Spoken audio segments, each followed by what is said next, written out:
Deux jeunes, ayant appris que leur maman était une sorcière et qu'elle serait à l'origine du grand retard qu'ils accusent dans la vie, sont furieusement rentrés à la maison, ont aiguisé leur machette avant de la découper en 1000 morceaux.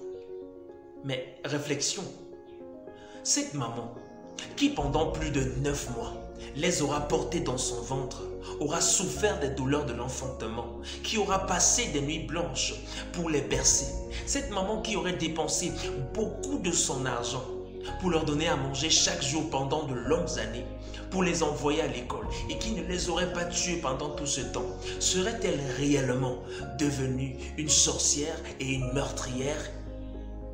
La réponse à cette question, je vous la concède. Mais une chose importante dans cette histoire, c'est qu'elle nous révèle un principe très important de la vie. Ce que nous croyons détermine les actes que nous posons. Et les actes que nous posons déterminent les résultats que nous obtenons. Nos choix, nos décisions sont gouvernés au quotidien par ce que nous croyons. C'est à cause des croyances que certains jeunes n'ont jamais initié un projet, parce que se disant toujours qu'ils n'ont pas suffisamment de moyens. C'est à cause des croyances que certaines familles, certains pays et certains continents sont demeurés pauvres et très endettés pendant de longues années. C'est aussi à cause des croyances que certaines femmes ont abandonné mari et enfants parce qu'ayant appris que leur mari serait un démon. Les croyances peuvent faire vivre, les croyances peuvent faire mourir. Les croyances peuvent construire et les croyances peuvent détruire. Les croyances peuvent appauvrir et les croyances peuvent enrichir. Lorsqu'on a de bonnes croyances, on pose de bons actes et on obtient de bons résultats.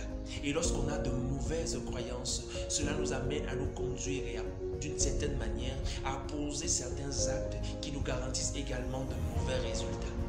Les croyances erronées nous ont pendant de très longues années gardés dans l'improductivité, dans l'inactivité, dans la pauvreté, mais surtout dans les critiques, les murmures et les plaintes.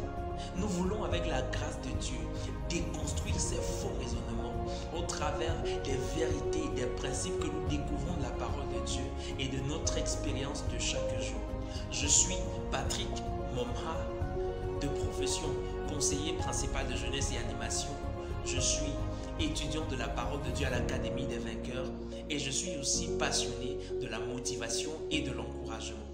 Je fais cette vidéo non pas dans le but d'apparaître comme un donneur de leçons publiques sur les réseaux sociaux, mais beaucoup plus dans le but de partager avec toutes les personnes que Dieu a mises autour de moi le produit de mes apprentissages, de mes découvertes. Au plus profond de moi, je crois que tout ceci pourrait inspirer quelqu'un et le pousser à passer à une autre dimension dans sa vie. Merci d'avoir écouté cette vidéo. Merci à vous qui regardez constamment les vidéos que nous partageons. Nous nous sentons très encouragés à lire vos commentaires, à voir vos likes et les multiples partages que vous faites et même les critiques que vous nous faites. Nous sommes reconnaissants à Dieu et nous voyons dans ce peu une grande chose, quelque chose de bien plus grand qui est en train d'être préparé. Vous êtes bénis de toutes sortes de bénédictions spirituelles dans les lieux célestes en Jésus-Christ. Amen.